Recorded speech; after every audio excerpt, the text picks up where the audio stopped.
தமிழக வெற்றி கழகத்தினுடைய தலைவரும் தமிழக முதலமைச்சருமான விஜய் அவர்கள் தன்னுடைய நெருங்கிய நண்பரான அஜித்குமார் அவர்களுடைய தாயுடைய மறைவிற்கு நேரில் சென்று அஞ்சலி செலுத்துவதற்கு நேற்று அவருடைய இல்லம் நோக்கி சென்றிருந்தார். போன விஜய் அவர்கள் தனியாக போகல, திரிஷா அவர்களையும் கூடவே கூட்டிகிட்டு போயிட்டார். விஜயும் அஜித்தும் ஒருத்தர் கட்டி பிடித்து ஆறுதல் சொல்லிக்கொண்ட அந்த காட்சிகள் சமூக ஊடகங்களில் காட்டுத்தீயாக பரவுச்சு. விஜய் ரசிகர்களுக்கு மத்தியில் ஒரு பக்கம் இது கொந்தளிப்பையும் ஏற்படுத்துச்சு. விஜய் அவர்கள் அஜித்தை சந்திக்க போகும்போது தனியாக போக வேண்டியதானே, அவர் முன்னாடி தமிழக வெற்றி கழகத்தினுடைய தலைவராக மட்டும் இருந்தார், ஆனால் இன்னைக்கு மாண்புமிகு முதலமைச்சராக இருக்கார்.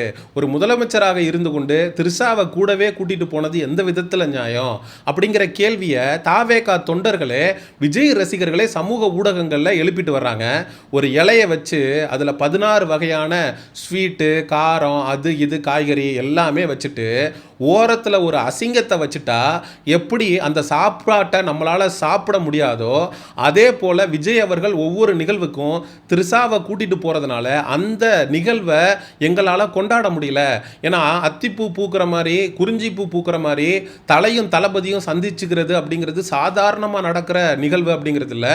இதுக்கு முன்னாடி விஜய் அவர்களும் அஜித் அவர்களும் சேர்ந்து எடுத்த புகைப்படம் எப்போ அப்படின்னு கேட்டிங்கன்னா மங்காத்தா டைமில் கிட்டத்தட்ட 2015 வருஷத்துக்கு முன்னாடி தான் 2 பேரும் சேர்ந்து ஒரு ஃபோட்டோன்னு எடுத்தாங்க. அது தளபதி ரசிகர்களால் மிகப்பெரிய அளவில் கொண்டாடப்பட்டுச்சு. ஆனால் இன்னைக்கு அஜித் அவர்கள் ரொம்ப கஷ்டத்தில் இருக்காரு. அவருக்கு ஆறுதல் தெரிவிக்கிறதுக்கு இன்னைக்கு விஜய் அவர்கள் முதலமைச்சராக இருக்கலாம், ஆனால் பல வருஷமாக அஜித் அவர்களுக்கு நெருங்கிய நண்பனாக தான் விஜய் அவர்கள் இருந்திருக்கிறாரு.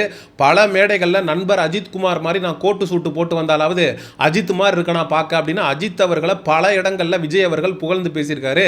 அப்படி ஒரு மொமெண்ட்டை திரிஷா கெடுத்துருச்சே அப்படின்னு வயிற்றுலையும் வாயிலையும் அடிச்சுக்கிட்டு அழுகிறாங்க தாவேகா தொண்டர்கள். இதனுடைய நீச்சி எங்கே போய் முடியும் அப்படின்னு நம்மளால் கற்பனை கூட பண்ணி பார்க்க முடியல. இந்த அரசியல் நகர்வுகளுக்கெல்லாம் முக்கிய காரணம் என்னங்கிறதையும் நம்ம பார்க்க வேண்டியிருக்கு. விஜய் அவர்கள் 2 தொகுதியில் போட்டிட்டார். ஒன்று திருச்சி கிழக்கு, இன்னொன்று பெரம்பூர். 2ல் ஏதாவது ஒன்லையாவது ஜெயிச்சிருவோம் அப்படிங்கிற அந்த ஒரு நினப்பில் விஜய் அவர்கள் 2 தொகுதியில் போட்டியிடலை.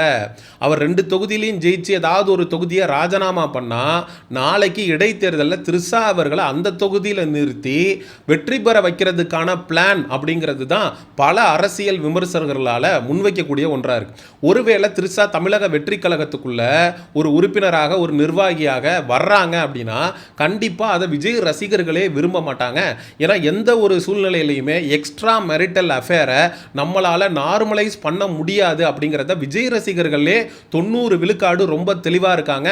விஜய் அண்ணா நீங்கள் திரிஷாவை கூட்டிக்கிட்டு தயவு செஞ்சு இது மாதிரியான நிகழ்வுகளுக்கு போகாதீங்க அப்படிங்கிற கோரிக்கைகளை விஜய் அவர்களை நோக்கி வைக்க ஆரம்பிச்சிட்டாங்க. பல வருஷத்துக்கு முன்னாடி சன் டிவியில் கொடுத்த பேட்டியில் திரிஷா அவர்கள் உங்களுடைய கனவு என்ன அப்படின்னு சொல்லி அந்த நெறியாளர் கேட்டப்ப நான் சிஎம் ஆகணும் அப்படின்னு சொல்லுவாங்க. அதுக்கு அந்த நெறியாளர் சிரிப்பார். என்னங்க சிரிக்கிறீங்க, என்ன உண்மையிலே நான் சிஎம் ஆகணும், அதுதான் என்னோட ஆசை அப்படின்னு திரிஷா பதிவு பண்ணியிருப்பாங்க.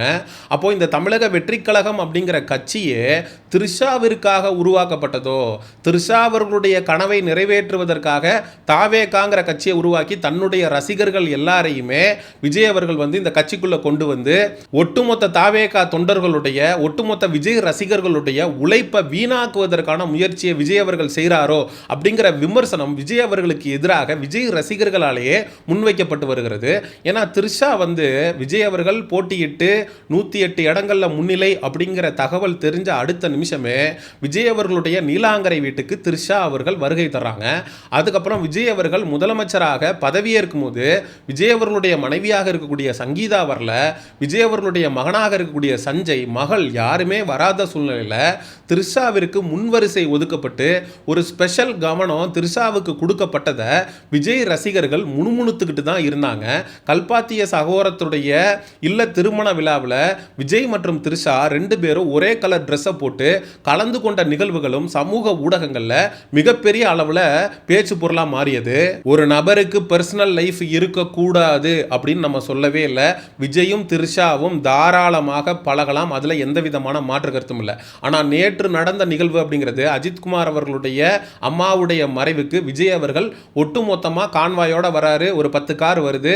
ஆனால் விஜய் அவர்களோடு த்ரிஷா விஜய் போன BMW கார்லேயே சேர்ந்து வந்தாங்க அப்படின்னு சொல்லி ஒரு பொய்யை பரப்ப நான் விரும்பல. விஜய் தனி கார்லையும் த்ரிஷா தனி கார்லையும் தான் வந்தாங்க. இதில் பிரச்சனை என்ன அப்படின்னா, கவர்மெண்ட் கான்வாய், கவர்மெண்ட் காரு, இதை த்ரிஷா பயன்படுத்துவதற்கு விஜய் அவர்கள் எப்படி அனுமதிக்கலாம்? பர்சனல் லைஃப்ன்றத விஜய் அவர்கள் தனியாக பிரித்து பார்க்கணும். அப்போ அரசாங்கத்தினுடைய கான்வாயில் த்ரிஷா விஜய்க்கு கிடைக்க வேண்டிய எல்லா மரியாதையும் பெற்று இறங்குறாங்க அப்படின்னா, த்ரிஷா அவர்கள் நாளைக்கு தமிழக வெற்றி கழகத்துக்குள்ள ஒரு நிர்வாகியாக தன்னை இணைத்து கொண்டு அடுத்து திருச்சி கிழக்கில் வரக்கூடிய பை எலெக்ஷனில் நின்று போட்டியிட்டு ஒருவேளை துணை முதலமைச்சர் ஆயிடுவாங்களோ அப்படிங்கிற அச்சமும் தமிழக மக்களுக்கு எழுந்திருக்கிறது அப்படிங்கிறது தான் 100க்கு 100 மறுக்க முடியாத உண்மை. த்ரிஷா அவர்களுக்கும் அஜித் அவர்களுக்கும் ஒரு நெருக்கமான பழக்கம் இருக்கு. 2 பேருமே நெருங்கிய நண்பர்கள். அதனால அஜித் அவர்களுடைய அம்மாவுடைய அந்த இறப்புக்கு த்ரிஷா வரக்கூடாதுன்னு இல்லை.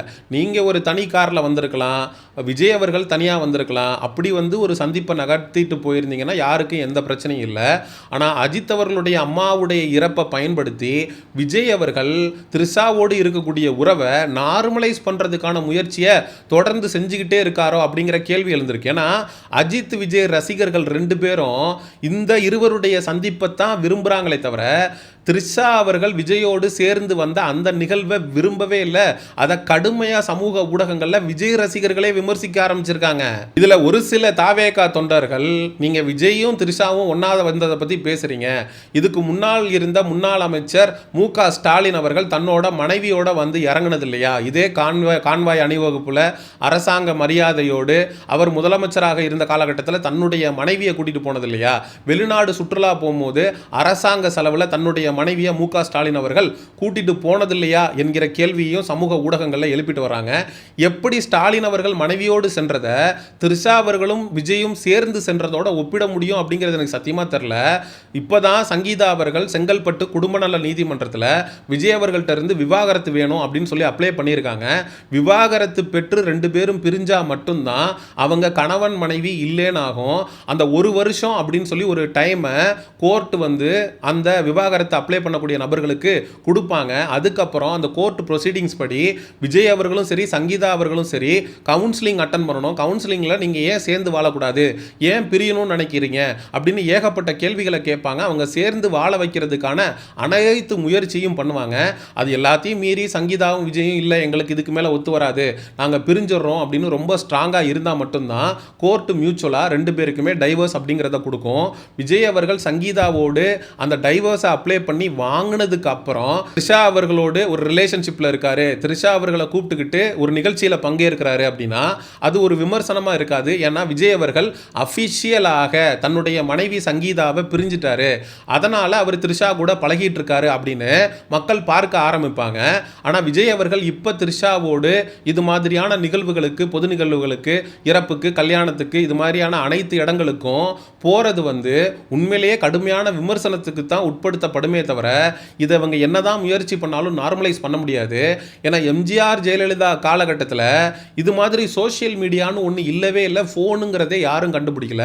ஆனால் இப்போ அப்படி கிடையாது.